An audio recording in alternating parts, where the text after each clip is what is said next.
다음 이야기로 넘어가겠습니다. 저희가 오늘 뉴스 네컷에서 앞서 소개했던 내용인데 데뷔를 앞두고 있는 5인조 혼성 아이돌 그룹에 대한 관심이 높아지고 있습니다. 그 멤버 몇몇 다름 아닌 그중에 멤버 한 명에 대한 관심이 특히 높죠? 그렇습니다. 이 멤버 한 명이 글쎄요 실력이 뛰어나서 아직 밝혀지지 않았고요. 외모가 뛰어나서 그 부분은 맞습니다. 예. 그런데 이 집안 배경이 굉장히 큰 관심을 얻고 있는 건데요. 국내 재계 10위권 아닌 이 정유경 신세계 회장의 장녀인 문서윤 씨입니다. 이 연예계에 데뷔를 하는데요. 9일 연예기획사 더 블랙 레이블에서 예. 이 사실을 밝힌 겁니다. 이 문 씨가 멤버로 있는 5인조 혼성 아이돌 올데이 프로젝트가 23일에 드디어 데뷔를 합니다. 이 소속사 측에서는요, 이 소셜 네트워크를 통해서 그룹명이라던가 소개 영상, 이 보고 계시는 이 멤버 사진 등을 공개를 했습니다. 네.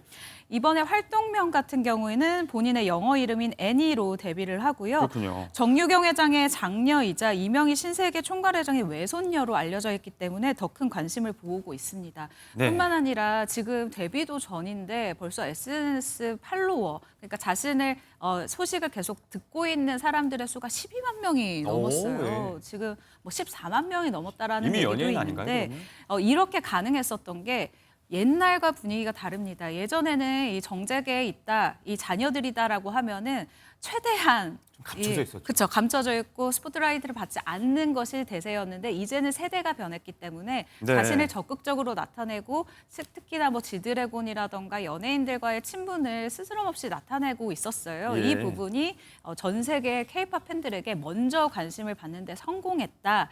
뭐 마케팅은 아니었지만 좋은 마케팅이었다. 결론적으로 이렇게 평가를 할 수 있을 것 같습니다. 창업주인 고 이병철 회장으로부터 4대째 이제 외증손녀인 셈인데 이 아이돌 그룹의 제작 기획사 자체도 굉장히 이제 대형 기획사 소 계열의 레이블이고 또 이제 재벌가가 신세계 그룹이라는 점 이런 부분에서 아주 흥미롭고 낯설게 느껴지는 것 같아요. 그렇죠. 이제 신세계가 정말 굵직한 재벌이기 때문에 지금 데뷔를 하는데 아니 어머니가 신세계 정유경 회장이라더라 당연히 주목받을 수밖에 없는 상황입니다. 네. 그리고 또 이 어머니 정유경 신세계 회장은요 굉장히 좀 베일에 감춰져 있습니다. 물론 회장직을 수행하고 있기 때문에 언론이 노출될 수밖에 없는 부분들이 있지만 그 외에 사생활 같은 부분에서는 좀 철저하게 베일에 쌓여 있다 이런 평가를 받고 있어요. 예. 이제 그런 부분들을 감안했을 때 정용진 부회장보다도 더 사생활적인 측면에 있어서 좀 더 보완을 중시했는데 이번에 그 장녀 문서연 양이 네. 데뷔를 하게 되면서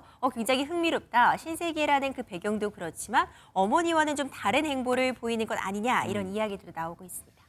이제 베일에 감춰져 있는 어머니인 정유경 회장에 대한 이야기를 했지만 사실 그 남매 사이인 또 정용진 부회장에 대한 이야기는 굉장히 많이 알려져 있는데 이런 장면을 떠올리시는 분들도 있을 것 같아요. 정용진 회장 이야기가 나왔으니까 배우 고현정 씨와의 결혼 생활에서 또 고현정 씨는 또 이 당시에 결혼 생활을 유지하면서 연예계 활동을 좀 중단하기도 했었는데 여기에 뭐 집안 분위기가 무관치 않다는 얘기가 많았었고 지금 이렇게 또 딸이 연예계 활동에 나서는 점은 시대적인 분위기가 좀 바뀌어서 그렇다. 이렇게 네네. 봐야 될까요? 일단 고현정 씨 개인으로 먼저 조금 설명이 들어가야 될 것 같은데요. 고현정 씨 같은 경우에는 저도 이제 사적으로 만나기도 했지만 일단 당시에 20대 때 정말 사랑이 훅 들어가서 20대를 물들였다라고 표현을 하더라고요. 네. 네, 이렇게 얘기를 하면서 당시에는 내가 연예계와 맞지 않는 사람 같아서 유학도 고민을 하고 있었다라고 본인의 의지도 있었음을 이게 나타낸 적이 있습니다. 네. 사실 이 시대의 변화를 또 앵커분이 언급을 해주셨는데 저는 이게 정확하다라고 생각을 해요. 예전에는 이 연예계 생활을 하면서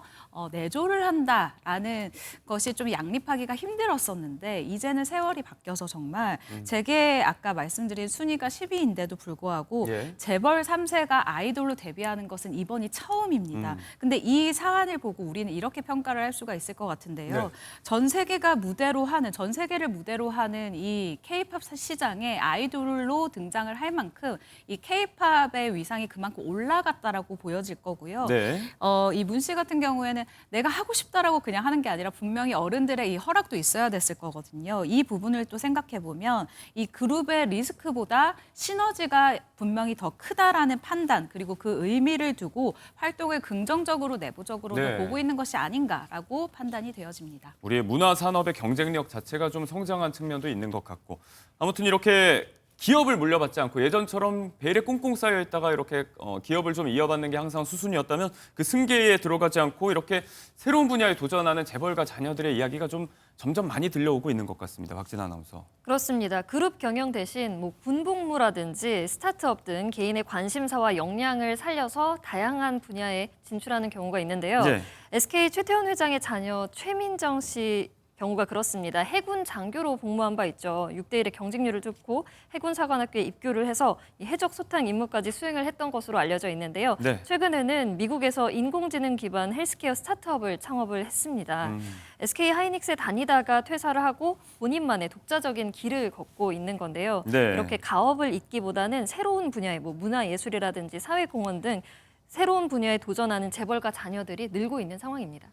이제 이재용 삼성전자 회장 같은 경우도 자녀 경영 승계권을 포기하겠다 이렇게 이야기를 했었는데 그 딸인 이원주 양도 비영리 단체 인턴 활동이라든지 폭넓은 행보로 본인만의 삶을 개척해 나가고 있습니다.